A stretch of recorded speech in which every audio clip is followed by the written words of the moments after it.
جو لوگ اللہ پر ایمان لائیں کہیں کہ ہمارا رب اللہ ہے، پھر اس پر جم جائیں، ان پر فرشتوں کا نزول ہوتا ہے، نہ کوئی غم کرو نہ خوف، خوشیاں مناؤ جنت کی جس کا تم سے وعدہ کیا گیا تھا۔ اللہ کی ربوبیت پر اطمینان جب انسان کو ہو جاتا، میرا رب اللہ ہے، ربی اللہ، انسان کے لیے نہ کوئی کھٹکا، نہ کوئی خطرہ، نہ کوئی خوف، نہ کوئی حزن۔ جو کچھ ہو رہا ہے کس کے اذن سے ہو رہا ہے؟ اللہ کے اذن سے۔ اللہ کے اذن کے بغیر پتا تک نہیں ہلتا۔ یہ کوئی اندھا بہرا مادہ نہیں ہے جس سے مجھے کوئی خوف ہو۔ اندھا بھینسا چلا آ رہا ہو اس سے تو ڈرنے کا ہر انسان کو ڈرنا چاہیے، نہ معلوم کس کو ٹکر مار دے، لیکن نہیں، اس کائنات کو چلانے والا ایک سمیع و بصیر خدا ہے۔ وہ جو میرا دوست ہے، میرا ولی ہے، اللہ ولی الذین آمنوا یخرجہم من الظلمات الی النور، اللہ اہل ایمان کا ولی ہے، ساتھی ہے، پشت پناہ ہے، مددگار ہے، حمایتی ہے۔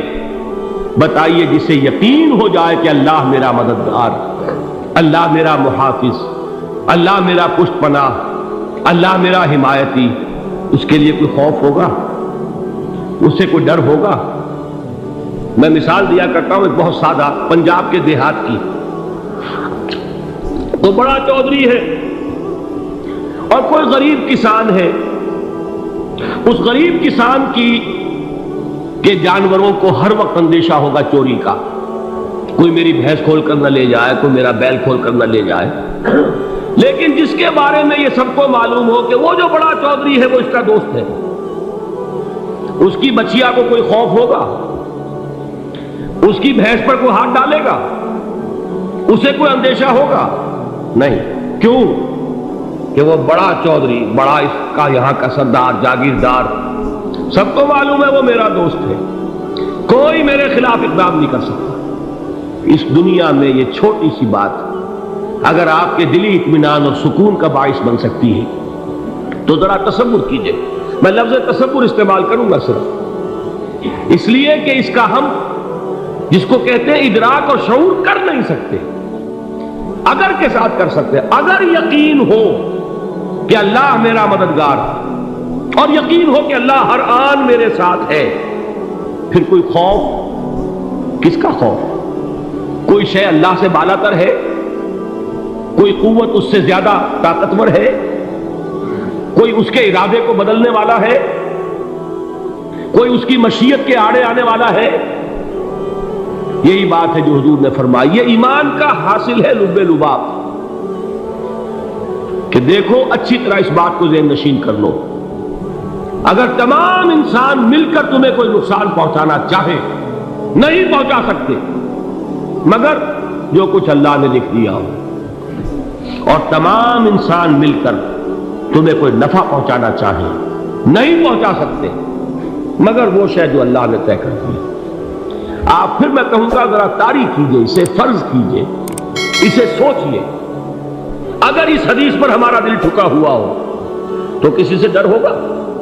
یہ مجھے نقصان نہ پہنچا دے، یہ میری رپورٹ خراب نہ کر دے، یہ میری انکریمنٹ نہ رکوا دے، یہ میرا یہ نہ بگاڑ دے، یہ میرا یہ نقصان نہ پہنچا دے۔ اس کا ڈر، اس کا ڈر، اس کا خوف، اس کی خوشامد، اس کے لیے جا کر طرح طرح سے اپنی عزت نفس کو ذلیل کروانا اس کے سامنے، یہ سب کچھ کیوں کرتا ہے انسان؟ جب سمجھتا ہے کہ اس کے ہاتھ میں میرا کوئی نفع ہے، اس کے ہاتھ میں میرے لیے کوئی ضرر ہے، یہ مجھے کوئی غضب پہنچا سکتا ہے، یہ مجھے کوئی نقصان پہنچا سکتا ہے، یہ میرا کوئی کام بنا سکتا ہے، یہ میری کوئی ضرورت پوری کر سکتا ہے، اسی کا نام شرک ہے۔ جہاں آپ نے یہ سمجھا کہ غیر اللہ کے اندر کوئی طاقت موجود ہے، وہی شرک ہے۔ بتوں سے تجھ کو امید ہے، خدا سے نومیدی، مجھے بتا تو صحیح اور کافری کیا ہے؟ شرک تو یہ ہے۔ جس پر بھی تمہیں یہ خیال ہے، کلمہ ہے یہ کلمہ سوم، لا حول ولا قوت الا باللہ، ذرا اس پر دل کو کبھی اگر آپ تصور کریں، پھر فرض کریں، دل ٹھک جائے اس پر، کوئی طاقت نہیں۔ یہی بات تھی جو شیخ عبد القادر جیلانی رحمۃ اللہ علیہ نے اپنی وصیت میں اپنے بچے سے کہی. 11ویں دینے والے ہیں، لیکن حضرت شیخ عبد القادر جیلانی کی وصیت اور تعلیمات کو کتنے لوگ نہیں جانتے ہیں؟ یہ جن مقامات تک پہنچے ہیں وہ کس چیز کی بدولت پہنچے؟ انہوں نے جو پیغام دیا وہ کیا تھا؟ اے میرے بچے، جس طریقے سے قرآن مجید میں حضرت لقمان کی نصیحتیں جو ہے نقل کر دی گئی ہیں، میں یہ عرض کروں گا بالفرض اگر قرآن حضرت عبد القادر جیلانی کے بعد نازل ہوا ہوتا تو شیخ عبد القادر کی یہ نصیحتیں بھی قرآن میں درج ہوتی. اتنی اونچی نصیحتیں ہیں. اے میرے بچے، اس حقیقت کو ذہن نشین کر لے، لا فاعل فی الحقیقت ولا مؤثر الا اللہ. اس کائنات میں نہ کوئی فاعل حقیقی ہے نہ مؤثر حقیقی ہے سوائے اللہ. کسی شے میں کوئی تاثیر نہیں اگر اللہ نہ چاہے. آگ جلا نہیں سکتی اگر اللہ نہ چاہے. پانی ڈبو نہیں سکتا اگر اللہ نہ چاہے. زہر ہلاک نہیں کر سکتا اگر اللہ نہ چاہے. کوئی چیز فائدہ نہیں پہنچا سکتی اگر اللہ نہ چاہے. تو در در پہ کیوں سر جھکاتے ہو؟ در در پر کیوں جبیں سائی کرتے ہو؟ سب کے سامنے کیوں ہاتھ پھیلاتے ہو؟ ایک اللہ سے مانگو. ایک اللہ کے سامنے زمین پر اپنی جبین رکھو. لا فاعل فی الحقیقت ولا مؤثر الا اللہ. نظر آتا ہے ہمیں کہ پانی پیاس بجھا دیتا ہے. پیاس بجھانے کی صلاحیت پانی میں نہیں ہے، اللہ کے اذن سے. کھانا بھوک مٹا دیتا ہے.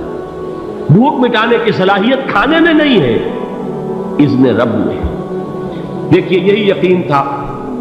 حضرت موسیٰ علیہ السلام کا واقعہ یاد کیجئے. سامنے سمندر آ گیا، قوم دیکھتی ہے پیچھے کہ گرد و غبار کا طوفان. معلوم ہوا کہ فرعون اپنے لشکر سمیت آ گیا. لشکر جب چلتا تھا تیز رفتاری کے ساتھ تو گرد و غبار کا جو طوفان اٹھتا تھا اس کا تصور کیجیے. اور لمحہ بلمحہ وہ قریب آ رہا. پوری قوم نے کیا کہا؟ اے موسیٰ انا لمدرکون، اے موسیٰ ہم کو پکڑے گئے. قرآن مجید نے تو یہاں وہ باتیں نہیں لکھی ہیں، لیکن تورات میں یہ درج ہے کہ بنی اسرائیل جھگڑنے لگے، دست و گریبان ہو گئے موسیٰ کے ساتھ. موسیٰ نے یہاں مروایا لا کر، اس سے تو ہم ہی بہتر تھے. وہاں کھانے کو ملتا تھا، زندگی تو تھی، بیگار ہم کر رہے تھے، موت تو نہیں تھی. اب جو کچھ ہوگا اس کا تصور کرو، جس طریقے سے ہمارے ٹکڑے اڑائے جائیں گے. تو لڑ رہے ہیں حضرت موسیٰ علیہ السلام سے. یہ تورات کی تفصیل ہے. قرآن میں صرف اتنا آیا ہے، پریشان ہو کر انہوں نے کہا انا لمدرکون، موسیٰ ہم کو پکڑے گئے. اس وقت موسیٰ کا جواب کیا ہے؟ کلا ان معی ربی سیہدین. نہیں، میرے ساتھ میرا رب ہے، وہ راستہ دے گا. بتائیے کہاں راستہ نظر آ رہا ہے؟ یہ ہے ایمان بالغیب. راستہ نظر نہ آئے تب اللہ پر یقین ایمان ہے. جیب میں پیسے ہوں اور تب دل کو اطمینان ہے تو ایمان کس پر ہوا؟ پیسے پر، اللہ پر نہیں. جب وسائل و ذرائع نہ ہو اور پھر یقین ہو کہ اللہ مسبب الاسباب ہے، وہ اسباب کا پابند نہیں ہے، وہ اسباب کا محتاج نہیں ہے، اسباب اس کے محتاج ہے. اگر یہ یقین ہے تو اللہ پر ایمان ہے. یہ نہیں ہے تو تمہارا ایمان اسباب پر ہے، وسائل پر ہے، ذرائع پر ہے، مادیات پر ہے، اللہ پر نہیں. اس وقت کہاں راستہ تھا؟ تو راستہ تھا سمندر ہے اور ادھر سے لشکر آ گیا ہے. کلا ان معی ربی سیہدین. اب دیکھیے ایمان کہہ دینا آسان ہے، ہوا معکم اینما کنتم، جہاں کہیں بھی تم ہوتے ہو اللہ تمہارے ساتھ ہوتا ہے. لیکن اس کا یقین قائم ہو جائے تو زمین و آسمان کا فرق واقع ہو جائے. یہی بات ہوئی حضور کے ساتھ. غار ہے، چھپے ہوئے ہیں محمد رسول اللہ اور آپ کے وہ یار غار ابو بکر صدیق رضی اللہ تعالی عنہ. اقبال نے حضرت ابو بکر کی شان میں چند اشعار پڑھے صرف، لیکن واقعہ یہ ہے کہ بھاری بھاری نظموں پر اور قصیدوں پر بھاری ہے. طویل ترین نظمیں اور قصیدے ہوں ان پر بھاری ہے. ہمتیں ابو بکر کی ہمت جو ہے کشت ملت را جو ابر، جیسے بارش سے کھیتی اپجتی ہے، ابو بکر کی ہمت اور عزیمت اس امت کو اسی طرح سینچنے والی ہے۔ ثانیے اسلام و غار و بدر و قبر، وہ دوسرے تھے اسلام میں، دوسرے پہلے کون تھے؟ انا اول المومنین، حضور فرماتے سب سے پہلا ایمان لانے والا میں، دوسرے ابو بکر۔ ویسے ہمارے ہاں یہ چلتا ہے اختلاف، حضرت علی پہلے ہیں کہ حضرت ابو بکر پہلے ہیں، لیکن اس میں بڑی خوبصورت تطبیق قائم کی ہے علماء نے، اور بہت صحیح ہے۔ چار کے بارے میں فیصلہ ہی مت کرو کہ کون پہلے، ان کی ایک عجیب تقسیم کر دی ہے۔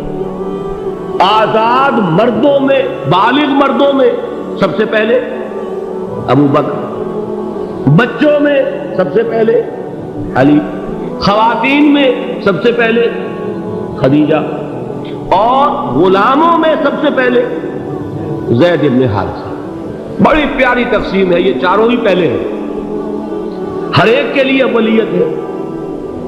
اور واقعہ یہ ہے کہ اگر زمانی اعتبار سے تعین ہوگا تو پہلے خدیجۃ الکبریٰ آئیں گی رضی اللہ تعالی عنہ۔ کسی اور سے بات کرنے کی نوبت بعد میں آ سکتی ہے، پہلے تو اہلیہ محترمہ سے بات ہوئی، آتے ہی پہلی وحی ہوئی ہے، ابھی تبلیغ کا حکم نہیں تھا۔ کس کو بتایا واقعہ؟ ابھی اپنی نبوت کی تبلیغ کا تو حکم ہی نہیں آیا۔ واقعہ کس کا ہے؟ وہ خدیجہ کا ہے۔ جب کہا ہے کہ خشیت علی نفسی، مجھے اپنی جان کا اندیشہ ہے، تو کیا جواب دیا خدیجہ نے رضی اللہ تعالی عنہا؟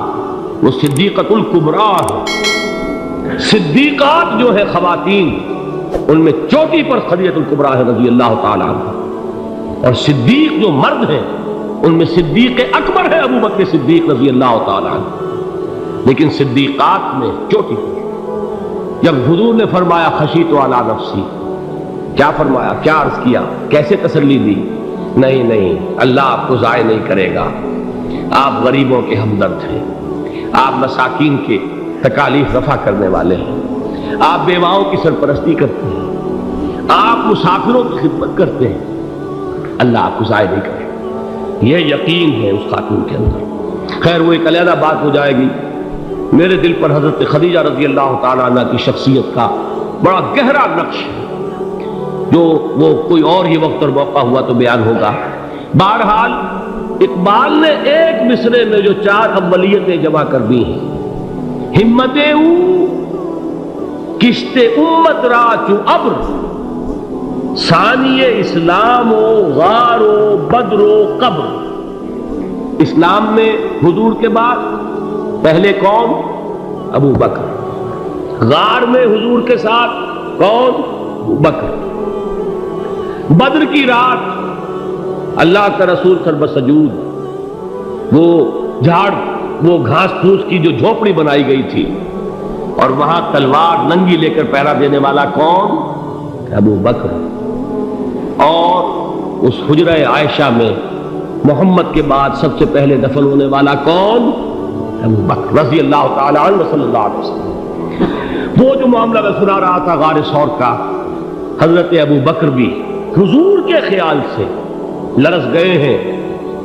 آپ کو یاد ہوگا کہ جا کر پہلے تمام جتنے سوراخ تھے انہیں بند کیا ہے، ایک سوراخ رہ گیا تھا جس کو بند کرنے کے لیے کوئی کپڑا نہیں تھا، وہاں اپنی ایڑی رکھی ہے، تب کہا ہے حضور سے تشریف لائیے، اور اپنے زانو پر حضور کو لٹایا ہے، اور وہاں کسی موذی جانور نے کاٹا ہے، حضور کی آنکھ لگ گئی تھی، اس وقت اس بل کے اندر جو بھی بچھو ہے کیا ہے واللہ عالم، اس نے کاٹا ہے، اس کی تکلیف کی وجہ سے ابو بکر کی آنکھوں سے آنسو ٹپک گئے، حضور کے چہرے مبارک پر پڑے ہیں، تو حضور جاگے ہیں، معاملہ کیا ہے؟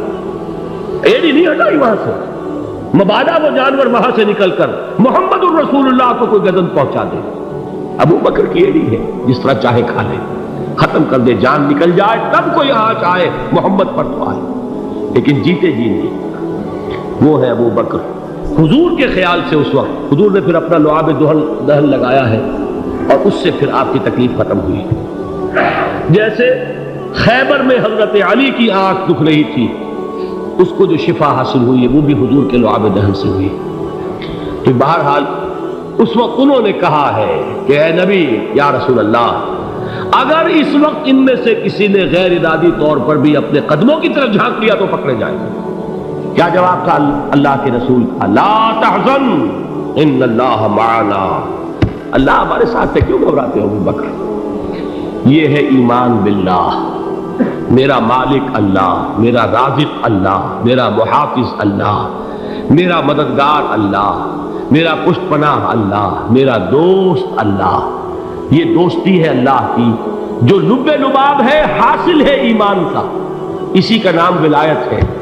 اولیاء اللہ کے سروں پر سینگ نہیں ہوتے، جس کے دل میں ایمان راسخ ہو چکا ہو وہی اللہ کا ولی ہے، جسے اللہ پر یقین ہو چکا ہے وہی اللہ کا ولی ہے، جسے یقین ہے اللہ میرے ساتھ ہے، میرا مددگار، میرا پشت پناہ، میرا ساتھی، میرا دوست، میرا محبوب، میرا محب۔ اللہ اہل ایمان سے محبت کرتا ہے۔